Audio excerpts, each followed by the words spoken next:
Hi there, my name's Benjamin Bailey Webb and I'm the owner builder of our sustainable tiny home located in Garryword, Victoria.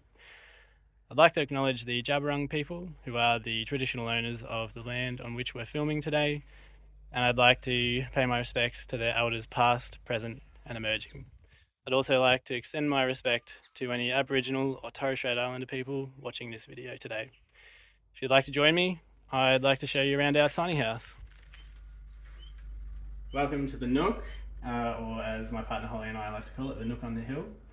We're situated about 10 minutes out of Halls Gap on the eastern side of the Garryword National Park. The house measures in at 6 by 4 metres, and that gives it a total footprint of 24 square metres, but with the mezzanine we have 33 square metres of usable space. So the house is constructed out of majority recycled materials. The bricks are all over 130 years old. A lot of the timber on the walls, that's from an old basketball court in Camperdown. The stair treads, that's all oak from an old warehouse in Melbourne. The timber used in the trusses and in the front facade of the house is blackbutt. That's out of an old bridge up in northern New South Wales. It was used for the surface of the bridge, so it's really strong, really hard, and also fire rated.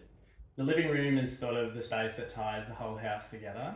It's in front of the mezzanine, so it has this really vast sort of void all the way to the cathedral ceiling above. That sort of draws each space in the house together and gives the house this large sense of scale.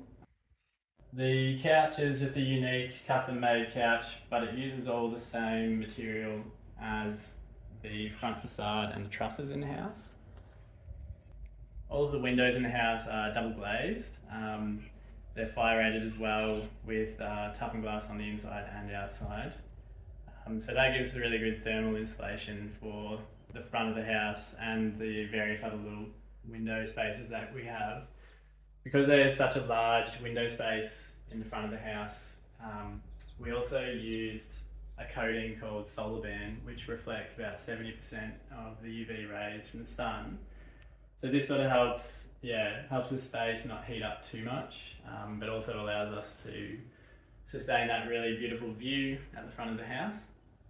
We also have motorised blinds set up on these windows, so we can automate those to come down and up during the summer. So the sun does pass in front of the house in the summer, so it's nice to be able to lower these down and reduce the impact of the sun even further. In terms of heating and cooling in the house, we use a split system air conditioner, and we also have mechanical ventilation with heat recovery units set up throughout the house. Even though it's a small house, we've still managed to fit quite a usable bathroom with a full-size shower, toilet, vanity and extra storage space in the wall cavity here. We've even used the dead space in the kitchen to install this unique little toilet roll holder drawer.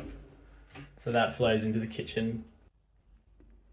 Upstairs is just a small space for our bedroom. So it's just a mezzanine floor, which we've managed to fit a queen size bed in, a little wardrobe, and a reading nook, which we like to call the book nook. The space underneath the book nook and the bed we've utilised for drawer storage. In order to make the most of the beautiful view, we've had to position the house on a northwesterly aspect, which means it's not obviously facing north, which is ideal for the sun throughout the year. So we've had to use performance solutions to help mitigate any overheating that might come from that. So yeah, we've got the double glazed windows with the solar band coating. In the walls, we've got isocell cellulose material, which has been pumped into the upper story walls. So basically there's two sarkings around the cavity and you just pump it with the cellulose material. In the ceiling, we've also got recycled wool bats.